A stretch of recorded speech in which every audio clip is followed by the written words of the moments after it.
Amy, what do you see as the thread here? I've not seen a thread. We've got a few themes going on here. So we've got some digital stuff to talk about, it seems. And then there's some maybe redefining or expanding of practice areas. And then there's a couple of Gregory and who else had it seemed to be thematic about going deeper with clients. It was Jennifer. Why are we putting on band-aids versus transformation?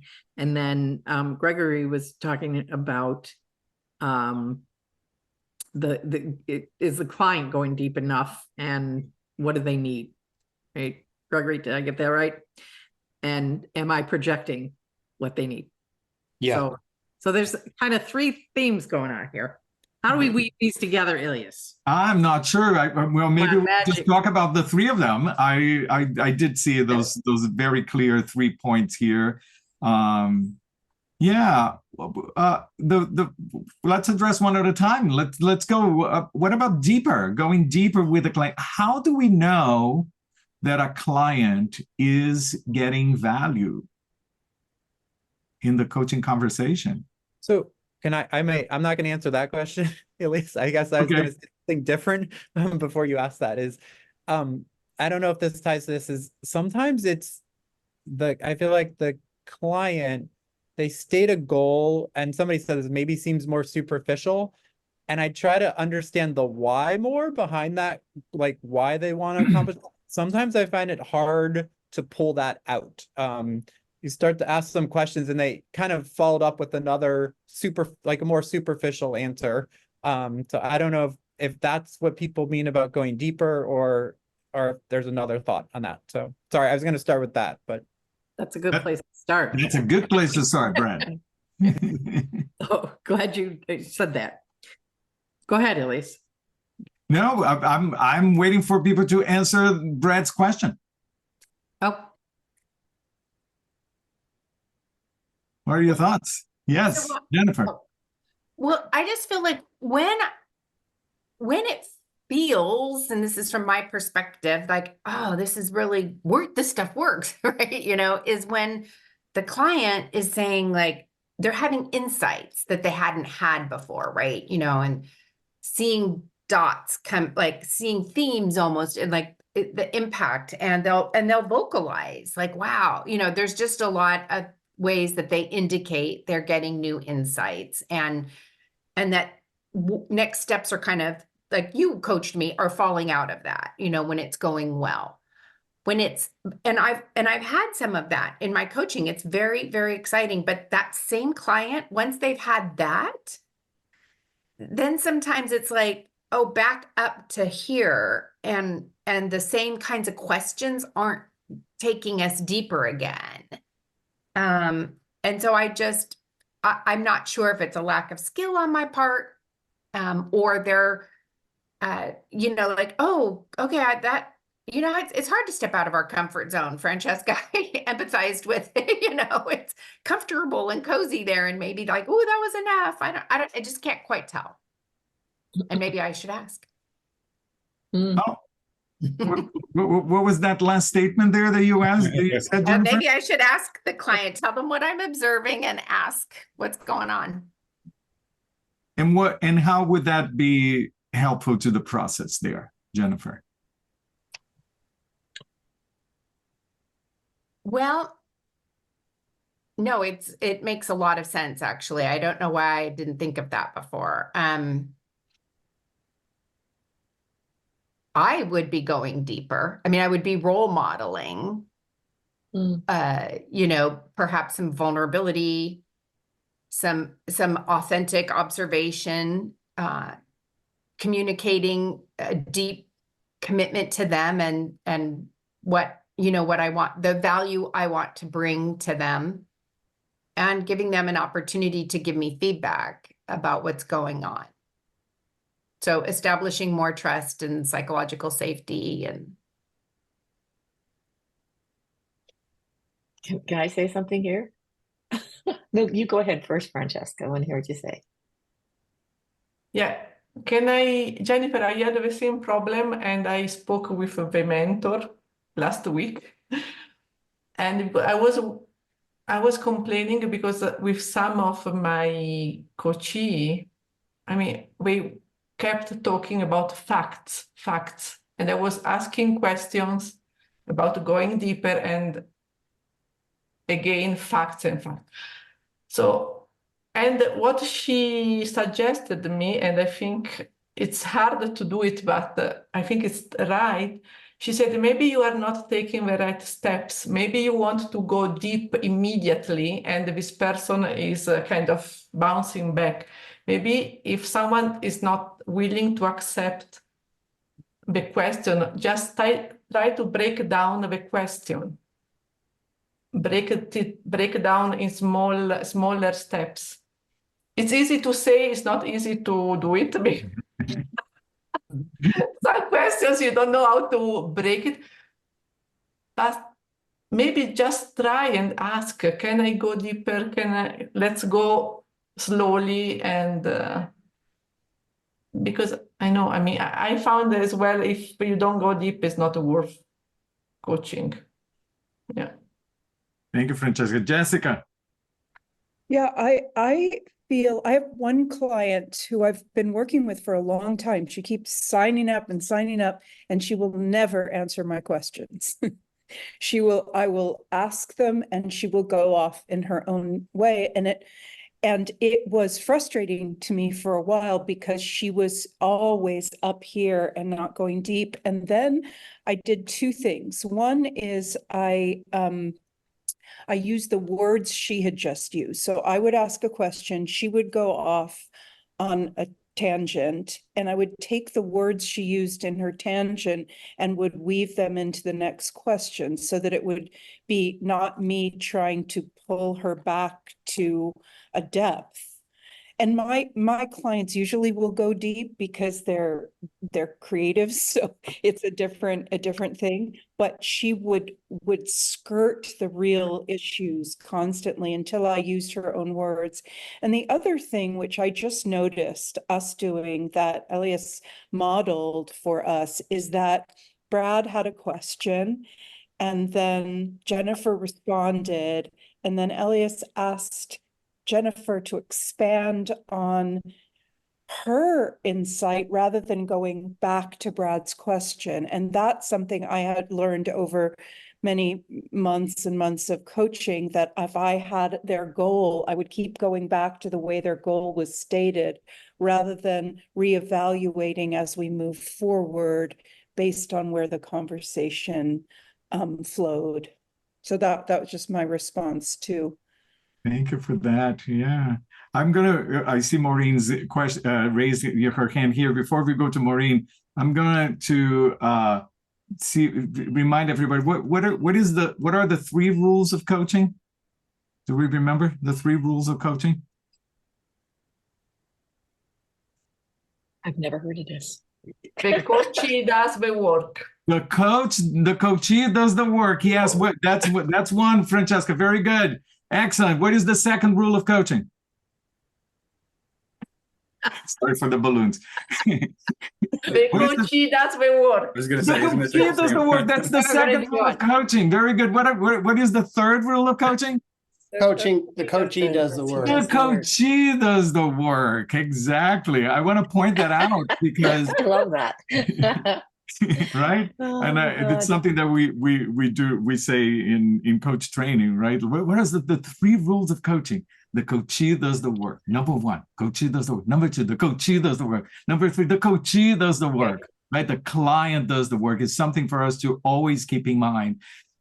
Coaching is the client processing, is the client doing the work.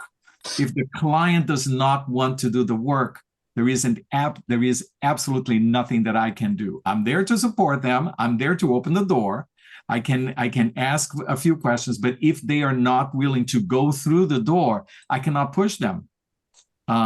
So it's a question of what are our expectations, right, around the process. Sometimes it is a question of having a conversation with the client. What are we here for? right?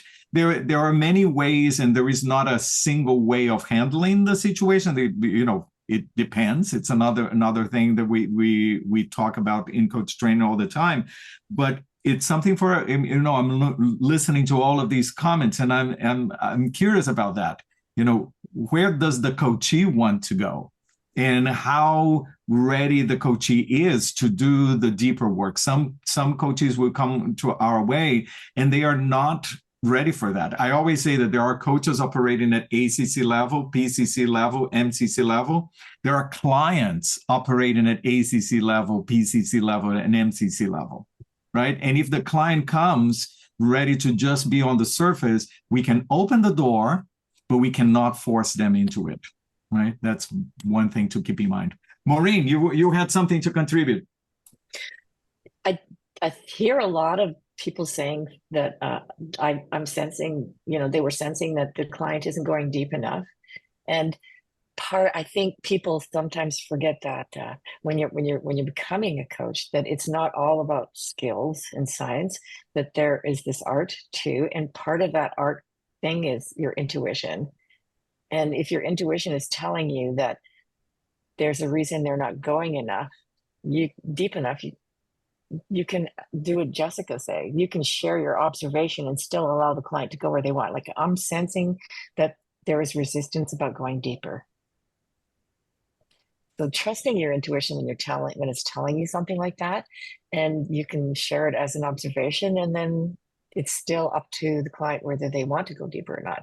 They could end up saying, yeah, I have a lot of resistance about going deeper than that for now. And then, okay, then I know where I stand as a coach. And if you don't share that observation, maybe they don't realize they're doing it. Thank you, Maureen. Gregory.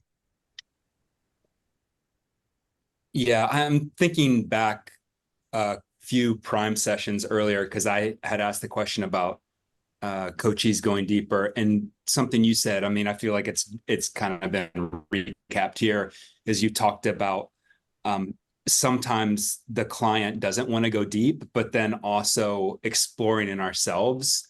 Are we, as coaches, are we, whatever it is, are we present? Are we asking questions? Are we listening to our intuition? Are we being brave?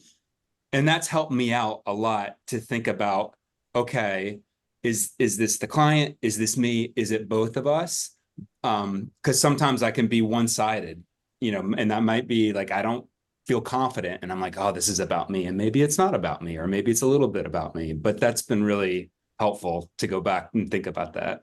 That's wonderful. I love, and even bringing up what Maureen said here, this idea is that if we are noticing it, there is something there, right? And it's a question of how we are going to position it to the client. Is it a question that we are going to ask? Is it an observation that we are going to make? It will depend on the situation, and it will be our listening skills and presence in the moment to see how we're going to bring what has come to the surface in this coaching conversation to the benefit of the client. Ultimately, the client is the one who chooses where to go. But if something is coming up in us, yeah, there might be something there, right? That and one thing that I always like to say, that if something comes to the surface inside of us, it's not that is the truth, but it is something to be curious about. All right, Francesca. Yes, in my case, I can share that maybe one of the problem is not to be able to create a safe environment or safe space. So let's say session number 1, session number 2, well, yes, they say something. And session number 3, maybe they come out with something that changes completely what we said before, because they are ready to share something that really change the perspective of everything. So sometimes it's just a matter of time, that the client has to really trust you. Yeah, not only like you, let's say. 100%. What I think, I just want to jump in on this, because some of what I'm hearing here too is a kind of a split screen between the coach and the client, in that the coach is, and we all do it, right, to some degree, evaluating their own performance. And the split screen is performance to presence, right?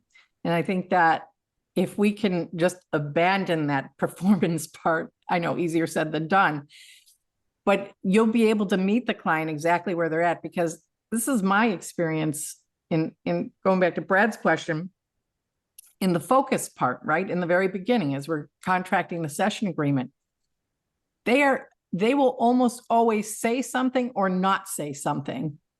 So it's in the listening where the depth is, right? And I'll give you an example. I just assessed a session for somebody the other day, and the client said it right in the first 3 minutes. Use the word trust 3 times. They went through a whole hour coaching session, went here, went there, went here, went there, went here. And the big aha at the moment was at the end was around trust. But the client said it way early on. And in that, if we're willing to go deep in our listening in just the contracting portion in the beginning, the depth will show up. And get out of that performance mindset and really be present. I always say, pay attention to the very first statement of the client. It's usually loaded with information right at the first minute, right at the first second. Yeah, thank you for that example. That's wonderful. Yeah. Yes, Vince. You're muted. We can't mute Vince. You can't mute me, right, Amy? I think one of the things I've learned early so far, and I learned it recently the other day, and I think it's just from that mindset of changing, like when you're in corporate, like you have to have the answer. Now it's the client has the answer. And the other day I heard somebody talking, and it looked like they were going to pause. And what I learned in training is to me to pause as well and let them, maybe they're just taking a breath, maybe they're having an insight, but I would have missed a few things if I wouldn't have kept listening. So I found that to be helpful, because I think, I don't know, probably in the past, I would just like want to step up and answer because it's quiet or ask another question. But I found, especially recently, that that's worked well, is just to pause again and let that silence be okay. I love that you brought back the word pause. I think that Brad used the word pause earlier today related to what Jessica said around meditation in mindfulness in coaching. And that was the thought that came to my mind when both of them were talking about, what if the whole coaching process was a moment of mindfulness, right? What if the whole coaching process, the whole coaching conversation, what is the pause, the space that we are giving our clients to process, that we are giving ourselves to process, so that we are able to really allow things to come to the surface, right? Thank you for that pause. Pause is crucial in coaching. Thank you for that. Yeah. Should we? Yeah, go ahead, Joe. Well, this might be a segue you were looking for, but I know I hold myself deeply accountable to creating the space that's going to make me successful as someone who sees squirrels, right? So the phone goes off and is out of the way. I shut down all the notifications. I am with my coachee, whether it's in person or whatever. I'm right here. And that's kind of step one. But I have not set up expectations or rules too deeply, nor do I remind my clients that it might help them to show up in a similar fashion. And most of my clients do show up. They kind of mirror that level of attention. But there's absolutely, you hear the little dings and dongs and buzzes, and every once in a while you see a little distraction here or there. Let me just check this and make sure. So I know we got to balance that. But does anyone here set those expectations for their clients or hold their clients, I don't know, make recommendations for that type of environment? Jessica. I do. Oh, sorry. I just had the most incredible experience performing with a Native American theater company, and it was a few months ago, and what he said to the audience before we performed was in a very authentic way for him. He said, "Please let this be medicine." And it shifted the audience completely. And it went on for a while. It was a Zoom performance, and he kept saying, "This is native time is different than, than time out there. So why don't you see if you can have the courage to put your phones aside and slow down a little bit and really see if you can allow this time to be fuller." And I've adopted that a little bit, of yeah, and I see Maureen saying that she does it in her welcome letter. I do it in the beginning of a session now, just saying, let's just ground into this time and space that we have together and see if we can let go of what's come before and what is coming after, and really be here in this in this place. And so it's a gentle suggestion, though it's not a rule. Jessica, what was that? Let this time be medicine. I love that. Yeah, it was innate. I actually used it in a play recently. To tell my audience in the beginning, but he just said, "Let this be medicine. Let this experience affect you. Let it be medicine." It was very organic to his tribal messaging. Interesting that we very smoothly transitioned into another one of our topics here around analog, digital, busyness. John, you were the one who introduced this. What's coming up for you? Yeah, well, you're exactly right. We landed right back where I started this in my first remark. I just love the reminder to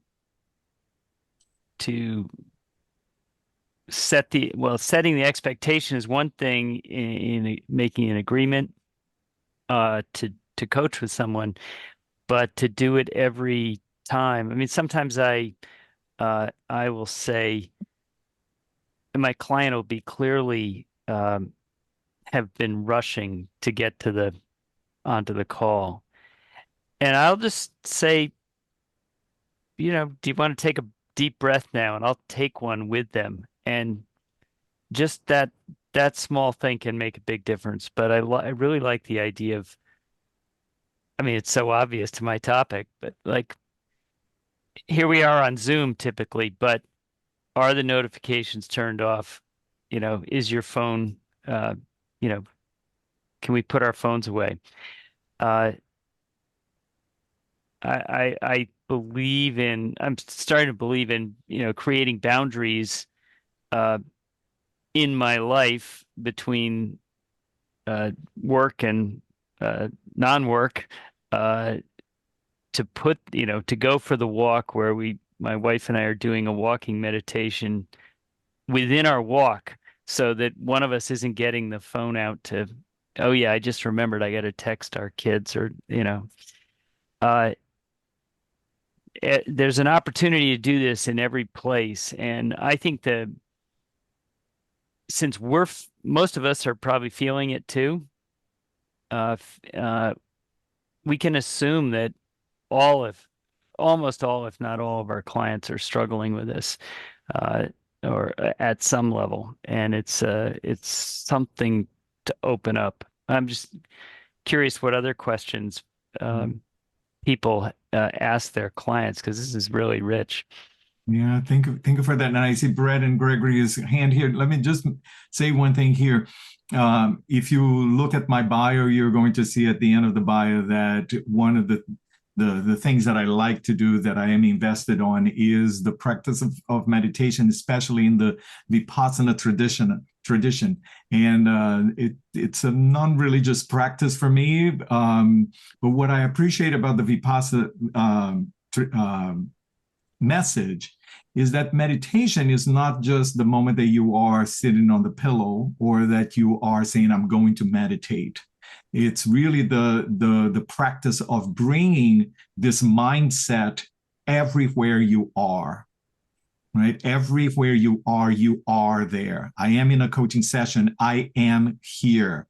I am watching a movie. I am watching a movie. I'm talking with a friend. I am talking with my friend. I'm not here, there, over there, you know, up 5 minutes ahead or 5 minutes before. I'm present regardless where you are. So I think that, you know, if we incorporate that idea in that's coaching presence, right? I'm here in the moment.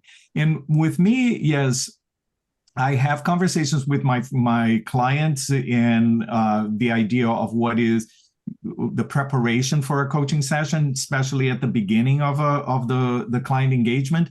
But to me, more than anything that I say, it's how I show up. Sometimes a client comes, even after we had a conversation, even after we set up the, you know, the preparation and everything, the client comes on a frenzy, coming from a meeting, going to another meeting and everything. How I show up makes a difference. And the client perceives that. And we in coaching training, we talk about aligning our presence to the client. I also believe in misaligning our presence with the client. You know, if the client is super energized, bring a calmer presence to the client. Or if the client is kind of slow, bring in a little bit more energy, playing with that and seeing how that supports the client in the moment as well. So I think that there is a lot of nonverbal communication that we can bring to the coaching conversation that supports the client into being present in the moment. Anyways, Brad. Yeah, just well, as the conversation kept coming, I had more and more comments or thoughts pop in my head. But one thing early on that popped in my head was just this idea of connection or connecting. Is that a lot of times we are distracted, we're connecting to everything else in the world instead of what's in the moment. And just your comments like about mindfulness, right? Presence, mindfulness, being mindful of where you are. And, you know, to me, they kind of go together. And the other thing that was is the whole, I guess, digital thing is that I've come across some stuff recently about I think it was out of Microsoft. They looked at some study when people have back virtual meetings. There's some stress markers in the brain that get worse and worse throughout the day. But if you build in like a 10-minute or 15-minute break or meditation mindfulness session, it lets you reset. So there's, I think, something to be said for like your brain needs time to process. And I guess where this was also going is to our earlier comment about how deep we get. Like if somebody's at the stage where they're so stressed, they can't get deeper probably in their thoughts. So sorry, those are just my string of consciousness or thoughts. That's great. That's great, Brad. Gregory. Yeah, I'm thinking back, John, to what you said you sometimes do at the beginning of a session. And my first coach training I got was with the Neuro Leadership Institute, and they gave us a tool called Clearing the Space. And I used to use it a lot. I think I sort of thought this is what you're supposed to do, but it's at the beginning of the session to literally say, hey, I'll just like kind of here's what I'm looking at physically. And maybe I've cleared the space, and then mentally, here's what's been on my mind, and I'm clearing the space. Early on in my career as a coach, I would do that. I've learned that my job as a coach is to have everything cleared beforehand. So to your point, Elias, like I have that presence where I'm calm, but I found that it's helpful when clients come and they're frantic or there's something like that, sometimes to just give a little space and let them clear the space, whatever that means. And sometimes the topic you work on together is the thing that they're trying to clear their space of, because that's forefront and that's most important. So, but that language has helped me, that clearing the space. One other thing on this too, I've also had clients who I can tell they're looking at emails or doing things like that. And sometimes I don't have the courage to say something. I'll just put that out there. And then sometimes going back to like Jennifer, well, what we were talking about before is, hey, I'm noticing this. It looks like you're looking that way, and having that conversation. So yeah, been there, done that. They're going to ask this question. Are you charging enough? Because the meter's running and people like to use that time and get the bang for their buck. So I'm just putting that out there. Have funny. So That's great. We had a third topic, which was, and I'm mindful of time here, which was around, I think, like my identity as a coach, who I am as a coach. And I'm just going to share one thing that came up for me as I heard, some of you sharing that. First of all, for me it's time, it's practice, it's identity is not something that we artificially manufacture. Identity is something that we build with time. So especially for some of you who are new coaches, just coach. Just coach. And as you're coaching and as you're looking at people, you're going to see where you land, where you, and those questions are going to be coming up. And let them unfold naturally. That's my thought. Every time people talk about niche, and I've said this in Prime Hour several times. People say, "Oh, go. What is my niche?" Because I need to focus. Right? There is this funnel. I always say reverse that funnel. Who are you? And how you show up, and that will support people to come to you because of the way we are showing up. Just a thought there. Jessica. Yeah, I'm the one that sort of brought that up. And for me, it's not identity or niche. It was in the beginning because that was used a lot in the marketing when I was studying, and and now it's really about feeling a change in me. I used to really identify as an artist, and a creative coach was how and I call myself creative coach. It says that on my website, and it calls creatives to me, and that is where I'm strongest. But in this last year, I've been moving myself towards a more spiritual grounding practice, and so I'm noticing a change in me, and that's kind of strange because it's not like I'm thinking up here, what should my niche be? It's like I'm realizing in here, well, I feel like people need this more. I certainly do. That's beautiful. Yeah. Me, and that it's a little scary because it's not who I always thought I was. Yeah. And that's beautiful. And to me, it's a demonstration of having a reflective practice. What is happening inside of us? We change too, right? We grow. That's why we coaches do need coaches, right? So that we are paying attention to what's happening within us and following the natural development and transformation that happens within us as well, just like it happens within our clients, and adjusting depending on how it goes. So I appreciate that. Thank you so much, everyone. I see that we have, 5 more minutes here for our coaching conversation. I want to make sure to let you know, Amy and I are just in the middle of a cohort for level 1 training. We will very soon open registration for level 2 starting in September, and another cohort of level 1 starting in September as well. So if you know of anyone who is interested in coach training, either level 1 or level 2, let us know. It's always wonderful to support you. We will have another Prime Hour next month that I have not scheduled. So I will send you an email with what day that is. It's most likely one of the last, thank you, Maureen, one of the last Wednesdays of the month. Usually that's when it happens, usually Wednesday or Thursday, depending on the schedule, but I will put that on the schedule and I'll send you a note, because I hope that you can join us and bring your friends over, bring your colleagues over, because it's always wonderful to cross-pollinate. In the last few minutes that we have, I would love to hear from you in a very succinct 3-4 words, loosely.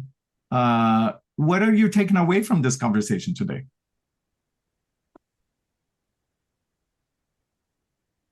Jump in, John. Clearing the space. Thanks, Gregory. But I'm not alone. Excellent, Francesca. Eating the pause. Pause. Listen to the intuition. Sorry, Jessica. No, it's great. That too. And also just how important it is to have a community of people to talk with. It can be very isolating. So this is great. I'm gonna say Coach, connection and coach. presence. Sorry. What was that, Vince? And then Brad later? No, I just said, coach, coach, coach, keep coaching. Yes. Brad, what about you? I just said connection and presence. Excellent. Ed. Yeah, presence and finding ways to get centered, even if it's a quick 5-10 seconds, you can do it. Thank you. We notice your presence here today, Ed. Thank you so much. Gregory. Thankful and encouraged. Excellent. Amy, what is the takeaway for you? Rich conversation. I love it. Yes, I am grateful. I'm grateful for you. I'm grateful for each one of you. And thank you so much for this conversation and for your cross-pollination. We'll be here again next month, and I hope that you are going to be joining us as well. If you have any questions, please reach out to Amy and I. We're here to support you, okay? Thank you, everybody. Thank you. Thanks, everyone. Bye, everybody.